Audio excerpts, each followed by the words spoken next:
Olá, turma, aqui é o professor Gleidson Oliveira.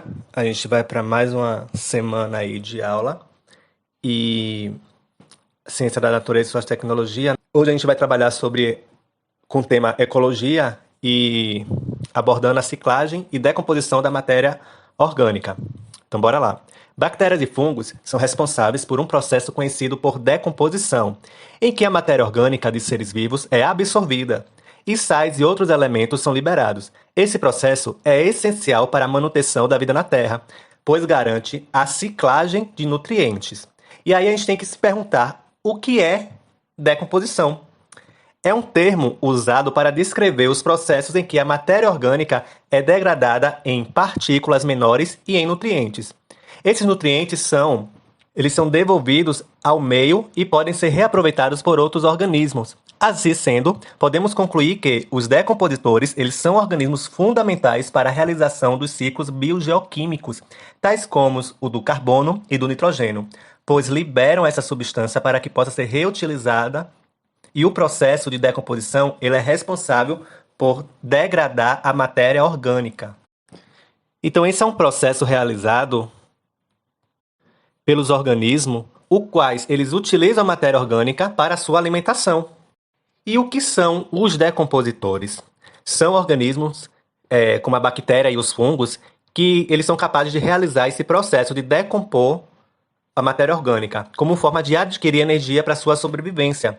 Existem decompositores aeróbios, os quais necessitam de oxigênio para realizar suas atividades, e os anaeróbios, os quais não necessitam de oxigênio. Eu tenho alguns fatores que interferem nessa decomposição, como a temperatura, a umidade, o oxigênio. Bora tratar sobre cada um deles aqui. A temperatura ela é fundamental para a decomposição, pois o calor é um importante fator de aceleração do processo, garantindo assim uma maior reprodução dos micro-organismos. A umidade também ela é muito importante, porque garante um local adequado para a proliferação de fungos e bactérias, além de gerar um ambiente propício para a germinação de esporos. O oxigênio, por sua vez, ela permite que ocorra a respiração celular e é fundamental para os decompositores aeróbios. E se não tivesse a decomposição, o que é que aconteceria? Como um processo, ela faz com que alguns nutrientes retornem à natureza. Caso a decomposição não ocorresse, os nutrientes não ficariam disponíveis novamente e nenhum outro ser vivo poderia utilizá-lo. Assim sendo, teríamos vários cadáveres no planeta, de animais, plantas e outros seres vivos, e nenhuma nova forma de vida poderia surgir, o que causaria a extinção de todas as espécies vivas. Existe um fluxo de energia nesse ecossistema. Então a gente precisa entender o que é um ecossistema.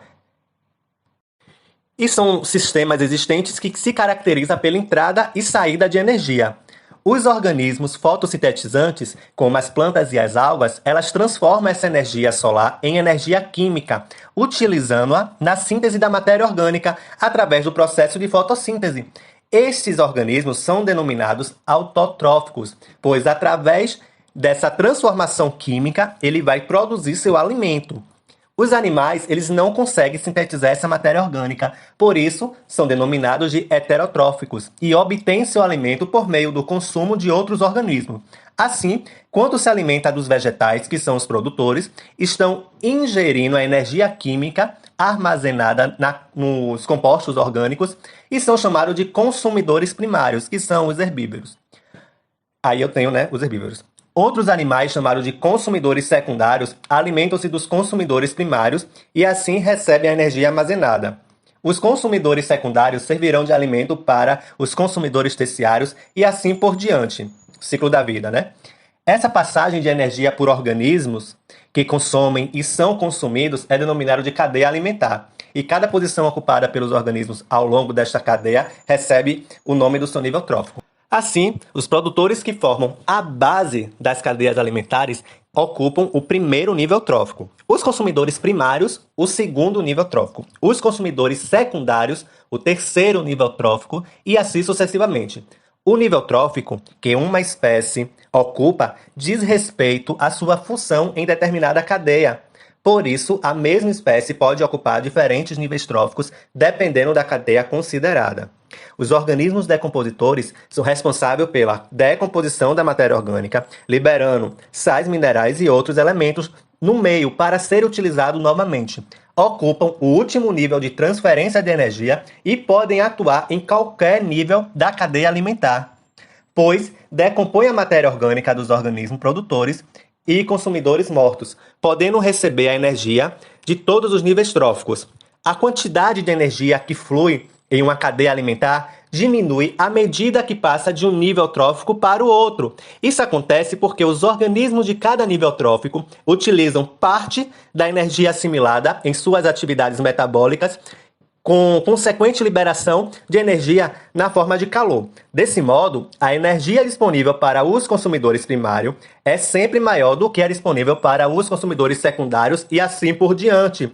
O fluxo de energia é unidirecional, pois a energia disponível para um determinado nível trófico não retorna ao nível trófico anterior.